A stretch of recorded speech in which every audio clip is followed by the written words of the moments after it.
아멘. 성도 여러분을 축복합니다. 오늘부터 로마서의 큰 두 번째 장인 9장 이하의 말씀을 함께 살펴보고자 합니다. 먼저 1부가 1장부터 8장까지입니다. 남은 부분들을 간략하게 제가 요약을 해드리자면 9장부터 11장까지는 하나님의 주권과 이스라엘의 구원의 문제에 대해서 우리가 살펴볼 것이고, 또 12장부터 15장까지는 사도 바울이 로마교회 성도들에게 주는 실천적인 권면, 이렇게 살아가야 한다, 윤리적인 부분들을 다루고 있습니다. 그리고 마지막 16장은 바울의 선교 계획과 문안 인사, 이렇게 내용이 구성되어 있습니다. 그런데 제가 저번에 한번 여러분에게 여쭸죠. 로마서를 8장까지만 하고 마칠까요? 어떻게 할까요? 근데 여러분이 계속 가자고 하셨습니다. 제가 왜 그랬냐면은 이 9장부터 11장까지의 내용이 상당히 어렵습니다. 로마서가 쉬운 책이 아니에요. 그래서 제가 너무 욕심을 냈나 좀 그 생각도 들긴 했는데, 우리 성도님들께서 잘 따라와 주셔서 이만큼 맞습니다. 여하튼 간에 우리 끝까지 가보자고 하셨으니까 말씀을 마지막까지 한번 살펴보고자 합니다. 바라기는 성령께서 우리 모두에게 지혜와 명철을 주셔서 하나님의 말씀을 밝히 깨닫는 은혜가 있게 되기를 간절히 축복합니다. 오늘 본문 서두에서 사도 바울은 자신에게 큰 근심과 마음에 그치지 않은 고통이 있다라고 고백을 하고 있습니다. 그 내용이 3절에서 나오고 있는데 이렇게 말하죠. 나의 형제 곧 고륙의 친척을 위하여. 여러분, 누구를 가리키는 거겠습니까? 이스라엘 백성들을 가리키는 겁니다. 그러니까 이스라엘 백성들을 생각할 때마다 사도 바울의 마음이 너무나도 아프다라는 거예요. 이들을 생각하는 마음이 얼마나 큰지, 설사 자신이 저주를 받아 그리스도에게 끊어질지라도, 쉽게 이야기해서 이스라엘 백성들만 구원을 받을 수 있다면 자기는 구원에서 떨어져 나가도 좋다, 이렇게까지 매우 완곡하게 지금 표현을 하고 있는 것입니다. 우리가 알다시피 오늘날에도 대부분의 이스라엘 사람들은요, 예수님을 믿지 않습니다. 구약이 증거하는 성부 하나님에 대한 믿음은 있지만 예수님을 하나님의 아들로 인정하지도 않고 성령님을 하나님으로 고백하지도 않습니다. 전체 복음화율이 전체 인구 중에 2%밖에 안 된다고 합니다. 어마어마한 숫자죠. 이건 사도 바울 당시도 마찬가지였고, 여러분 오늘날에도 마찬가지입니다. 물론 첫 번째로 예수님을 믿은 초대교회 성도들은 대부분 이스라엘 사람들이었지만 이수는 무척 미미했고, 오히려 누구 가운데 예수 믿는 사람이 많았습니까? 이방인 가운데 예수 믿고 구원받는 사람들이 훨씬 많았다라는 것이죠. 그러니 사도 바울 입장에서는 좀 이런 딜레마가 있지 않았겠습니까? 목사로 치면 이런 상황입니다. 열심히 목회를 해서 교회에도 부흥하고 성도들도 많이 늘었습니다. 그런데 정작 내 가족, 내 친척들은 여전히 예수님을 믿지 않고 있습니다.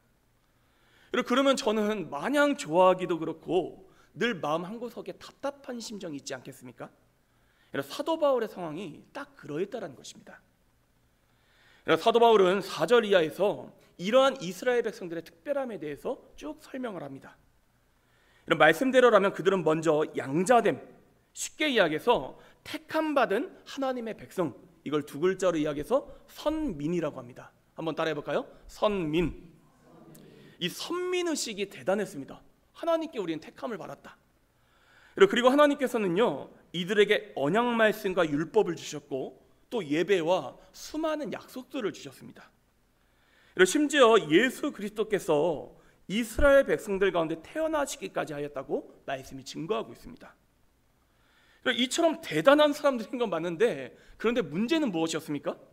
이 수많은 은혜를 받고서도 예수님을 믿고 있습니까? 믿지 않고 있습니까? 여전히 믿고 있지 않다라는 것입니다. 구원에선 떨어진 채 이러한 선민의식에 사로잡혀서 엉뚱한 길로 지금까지 걸어가고 있다는 것이죠. 우리는 여기에서 한 가지 중요한 교훈을 발견하게 되는데, 많이 받았다고 해서 은혜를 깨닫는 것도 아니며 많이 가지고 있다고 해서 믿음이 생기는 건 꼭 아니라는 것입니다. 가끔 보면 조건을 걸며 하나님을 찾는 사람들이 있습니다. 내게 이것만 해주시면 하나님을 믿겠습니다. 내가 이것만 이루게 되면 그때부터 신앙생활 하겠습니다. 물론 아직 믿음이 연약한 지체들에게는요, 이런 부분들도 일정 부분 필요합니다. 제가 여러 번 말씀드렸지만 처음부터 대단한 신앙을 가지고 시작한 사람이 누가 있겠습니까? 예컨대 저는요 목회하면서 직분을 받기 위해서 열심을 내는 분들도 보았습니다. 그런데 이게요 꼭 나쁘게 볼 것만은 아닙니다.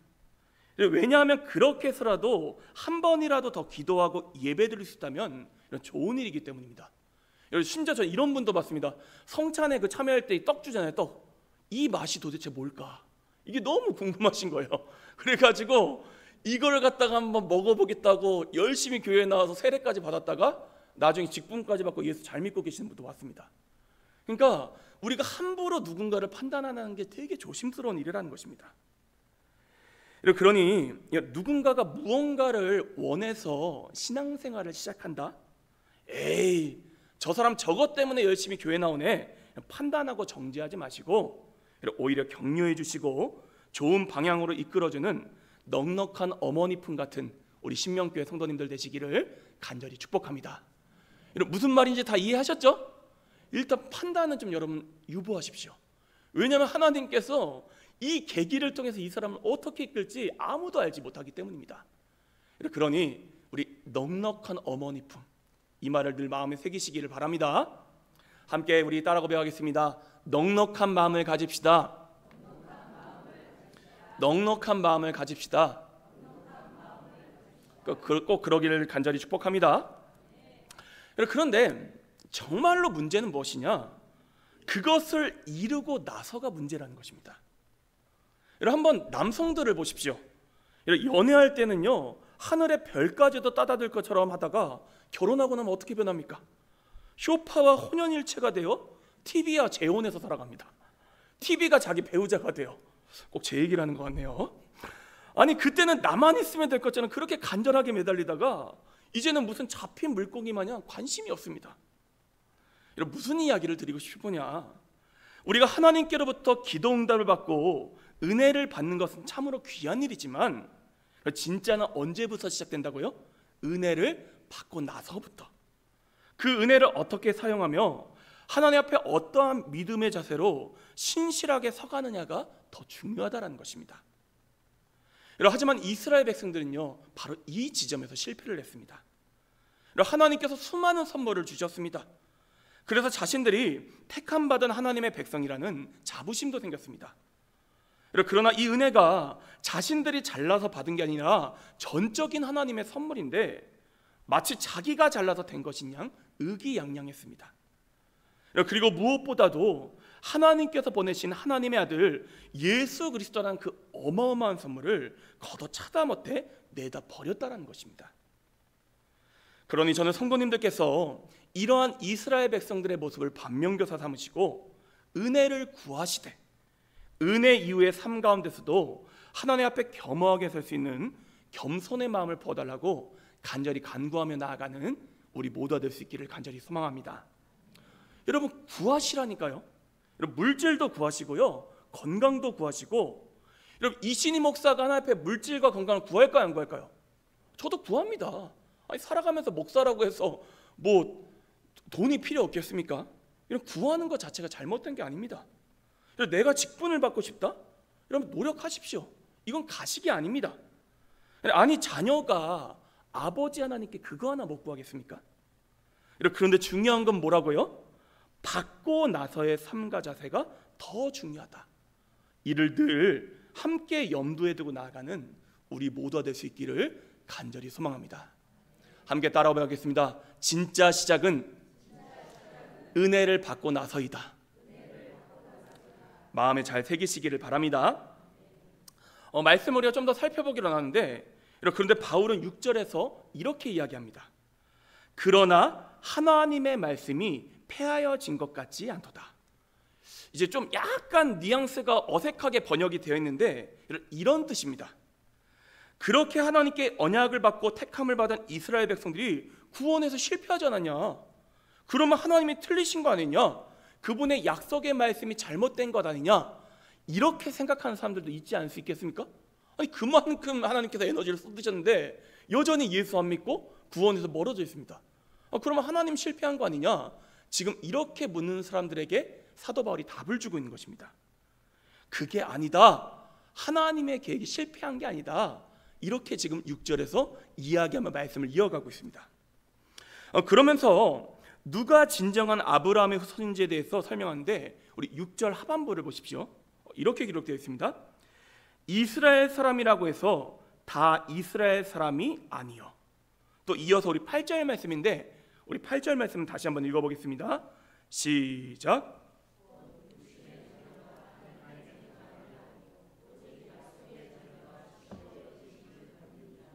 아멘. 그럼 다시 말해서 눈에 보이는 것이 중요한 게 아니라 하나님의 언약에 믿음으로 참여한 사람이 진정한 하나님의 백성이요 아브라함의 자손이다. 이 이야기를 지금 하고 싶은 것입니다. 그러면서 이삭의 예를 꺼내들고 있습니다. 아브라함에게 이삭 외에도 다른 자녀들이 있지 않았습니까? 그런데도 아브라함의 혈통은요 7절 말씀과 같이 하나님께서 선택하신 이삭을 통해 계속 흘러내려갑니다. 이삭의 두 아들이었던 에서와 야곱도 마찬가지였습니다. 원래대로 세상 질서대로 하면 장자인 에서가 혈통을 이어받아야지만 하나님께서 누구를 택하셨죠? 야곱을 택하여 그 믿음의 혈통을 이어가셨다는 것이죠. 여기서 이삭과 야곱이 믿음의 혈통이 된 건요 그들의 의지나 노력과는 전혀 상관없는 일입니다. 이삭과 야곱이 잘나서 택함 받은 게 아니라는 거예요. 오직 전적인 하나님의 선택과 주권, 언약의 근거에 있다는 것입니다. 그러니 정말로 중요한 건요 실제 아브라함의 혈연이라는 사실이 아니라 지금 믿음으로 언약에 참여하고 있느냐 아니냐에 달려있다는 것입니다. 만약 아브라함과 피 한 방울 안 섞여 있다 할지라도 하나님께서 이방인인 그 사람을 선택하셨고 그래서 그 사람이 믿음으로 그 언약에 참여하였다면 누구의 후손과 다름이 없다는 것입니까? 아브라함의 후손과 다름이 없다. 왜냐하면 아브라함 또한 어떻습니까? 그의 혈통 때문에 그를 하나님께서 불러내신 것이 아니라 오직 누구의 선택이셨다고요? 전적인 하나님의 선택. 그리고 이러한 하나님의 선택에 믿음으로 참여하는 사람이 아브라함이었다는 것이죠. 함께 따라가 보겠습니다. 예수님을 믿음으로 언약에 참여한 나도 아브라함의 후손이다. 하나님의 언약 백성이다. 이 말씀이 지금 이해가 되셨습니까? 예. 그러니까 하나님 앞에 중요한 건요 육신의 혈통이 아니라는 것입니다. 뭐가 중요하다고요? 믿음의 혈통. 언약의 믿음으로 동참하는 그 혈통이 더욱더 중요하다는 것입니다. 그러니 육신의 혈연으로 이어받은 유대인들은 비록 실패했지만 믿음의 혈연을 이어받아 하나님의 약속 백성이요 자녀가 된 수많은 이방인들이 있기 때문에 6절 말씀처럼 하나님의 말씀이 폐하여진 것입니까? 폐하여지지 않고 성공한 것입니까? 성공하였다는 것입니다. 여전히 이루어지고 있다. 사도 바울이 바로 이 부분을 갖다가 이야기하고 싶었던 것이지요. 한마디로 이야기해서 유대인의 실패가 하나님의 실패는 아니라는 것입니다. 같은 동족인 유대인들이 지금 이렇게 된 것은 너무나도 마음 아픈 일이지만 그렇다고 이 때문에 하나님이 실패하셨다고는 할 수 없는 것이다. 지금 겸허하게 고백하고 있는 것입니다. 목회자들이 하는 착각 중에 하나가 바로 이것입니다. 내가 없으면 교회가 안 돌아갈 것이다. 이런 착각을 하는 목회자들이 꽤 많이 있습니다. 저도 이번에 완도 성광교회를 사임하면서 여러 성도님들께서 목사님과 하시면 어떻게 하냐 막 붙잡고 막 저한테 이렇게 이야기하시는 분들이 꽤 계셨어요. 근데 저는 이 이야기를 듣고 어떻게 했을까요? 그냥 듣고 웃고 넘겼습니다. 사실 제가 처음 사역할 때는요 내가 그렇게 중요한 존재인가? 내가 이 교회 떠나면 이제 이 교회 어떻게 하나 이런 생각을 제가 가졌던 것도 사실입니다. 그런데 제가 목회 경험이 지나면서 시간과 경험이 쌓이면서 깨달은 사실이 무엇이냐? 이 신이 목사 없어도 교회는 잘 돌아갈까요? 안 돌아갈까요? 잘만 돌아갑니다, 여러분. 성광교회요 더 훌륭하신 목사님 오셔서 잘 돌아가고 있습니다. 그럼 왜일까요? 새로 오신 목사님과 성도님들이 탁월해서? 물론 이것도 맞습니다. 인정합니다. 그런데 그보다 더 중요한 사실이 있으니 그 교회를 지금 누가 붙들고 계시기 때문일까요? 하나님이 붙들고 계시기 때문입니다. 그렇기 때문에 이 신이가 교만하면 된다 안 된다? 안 된다라는 거예요. 우리 신명교회도 마찬가지입니다. 여러분, 성도님들께서 저를 어찌나 사랑해 주시고 존대해 주시는지 제가 이러다가 나 교만해지는 거 아닌가? 이런 생각까지 들 정도입니다. 여러분, 하지만 저는요, 착각하지 않으려고 부단하게 노력하고 있습니다. 여러분, 왜냐하면 이 신이 목사가 있어서 우리 신명교회가 든든히 세워지는 게 아니기 때문입니다.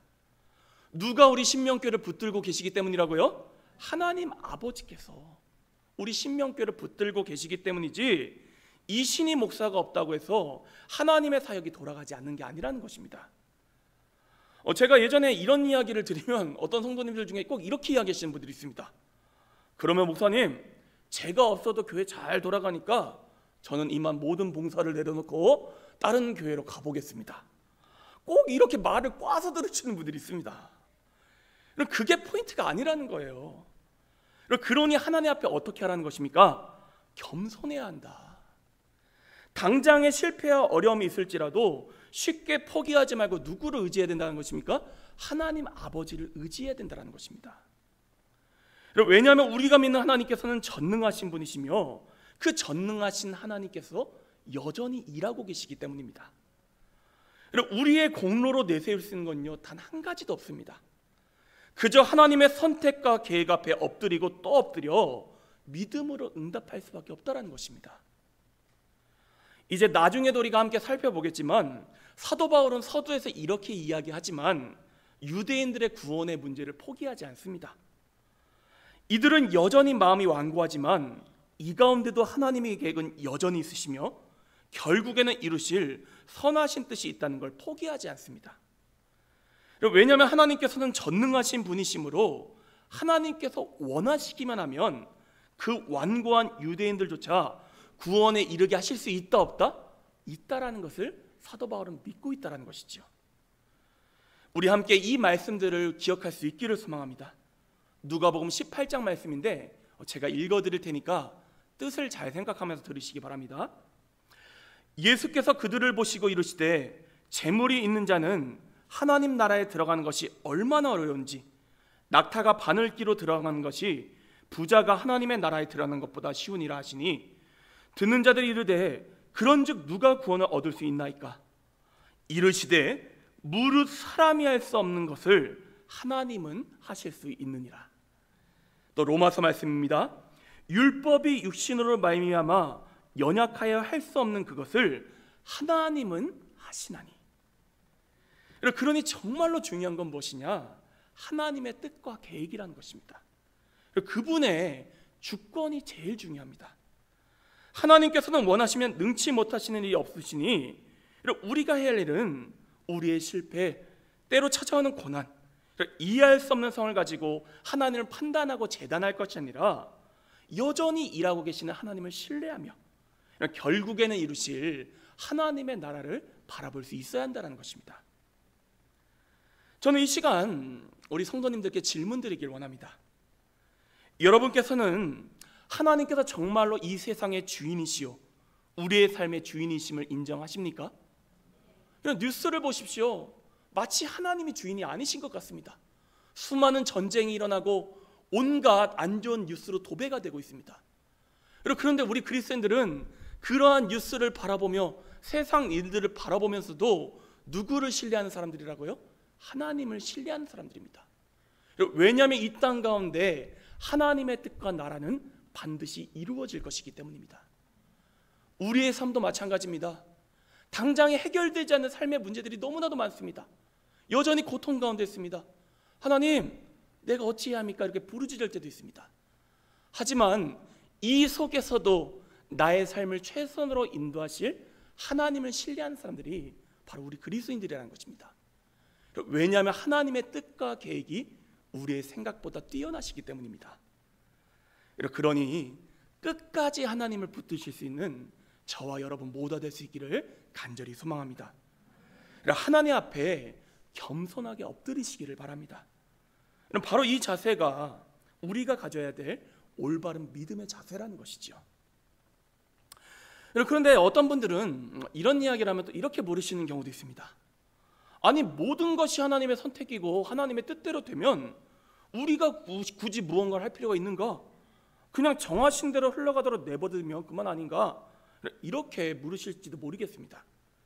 제가 이 문제에 대해서는 예정과 관련해서 다음 주 수요일 날 제가 좀 더 자세하게 여러분이 말씀을 드리겠습니다. 일단 오늘은 15절과 16절을 먼저 보도록 할 텐데, 우리 15절과 16절 같이 읽어볼게요. 시작.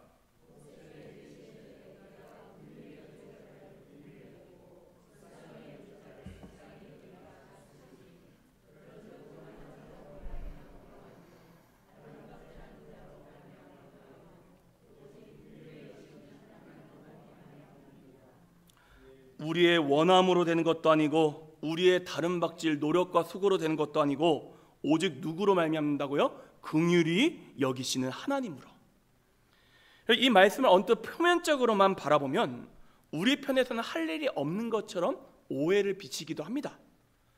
왜냐하면 방금 이야기한 대로 긍휼히 여기시는 일은 전적으로 누구의 영역입니까? 하나님의 영역입니다. 하지만 그렇다고 해서 우리 편에서 하나님의 긍휼하심을 구하지 않는다? 이건 어리석은 모습이라는 것입니다. 한번 복음서에서 예수님을 찾아왔던 수로보니게 이방 여인의 이야기를 한번 떠올려 보십시오. 그녀는 자신의 딸이 귀신 들려 고통을 받게 되자 예수님을 찾아가 치유해달라고 간절하게 간청하였습니다. 하지만 예수님께서는 매몰차게 이 여인에게 이렇게 말씀하시는데, 자녀들이 먹을 떡을 개들에게 던짐이 마땅하지 아니하다, 이렇게 잘라 말씀하십니다. 여기서 자녀는 누구입니까? 유대인들입니다. 지금 개는 누굽니까? 그 이방 여인을 가리키는 말입니다. 그러니까 유대인들을 구원할 일이지 이방인들은 나와 상관이 없다, 지금 이 말씀을 하고 계시는 거예요. 이 말씀만 들어보면 예수님은요 이미 모든 결정을 다 내리신 것처럼 보입니다. 하지만 이 수로보니게 여인은 이렇게 이어서 예수님께 말씀드립니다. 주여, 올소이다마는 상 아래 개들도 아이들이 먹던 부스러기를 먹나이다. 지금 자기가 누구라는 거예요? 개라는 것입니다. 하지만 그래도 주님의 긍휼하심을 바랍니다. 이렇게 간절하게 매달리고 있는 것이죠. 예수님께서는 이러한 여인의 놀라운 고백을 들으시고 그녀의 믿음을 칭찬하시며 그녀의 딸을 깨끗하게 치유해 주셨습니다. 그렇다면 우리는 여기서 한번 고민해 봐야 합니다. 중요한 건요, 하나님의 주권이 맞습니다. 그런데 그 하나님의 주권 가운데 베푸시는 은혜와 사랑을 경험하는 이들이 누구냐라는 것입니다. 이스라엘 백성들처럼 은혜로 모든 것을 받았음에도 이 모든 게 마치 자신이 특별해서 된 것이냐 착각하는 이런 그런 교만한 사람들일까요? 아니면 원래라면 구원의 구자도 상관없었던 이방인이지만 그럼에도 하나님께 간절하게 매달리며 자녀들의 떡 부스러기라도 달라 간청했던 겸손한 이들이겠습니까? 당연히 겸손하게 하나님께 매달리는 사람들이라는 것입니다. 하나님, 저는 하나님이 없으면 안 됩니다. 하나님만 제 소망이십니다. 이렇게 고백하며 하나님을 바라는 이들에게 하나님께서는 예정이라는 칼날을 들이미시면서 내치시는 분이 아니라는 것입니다. 그러므로 사랑하는 성도 여러분, 다시 한 번 더 권면을 드립니다. 정말로 하나님의 주권을 인정하시고 그분의 주인 되심을 고백하신다면 그걸로 끝이 아니라 겸손하게 하나님께 엎드려 하나님을 사모하시기를 바랍니다.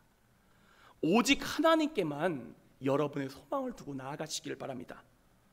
머리로 판단하지 마시고요, 예정이니 뭐니 신학적인 논쟁으로 재단하지 마시고 그저 어린아이처럼 하나님 앞에 무릎으로 나아가시길 바랍니다.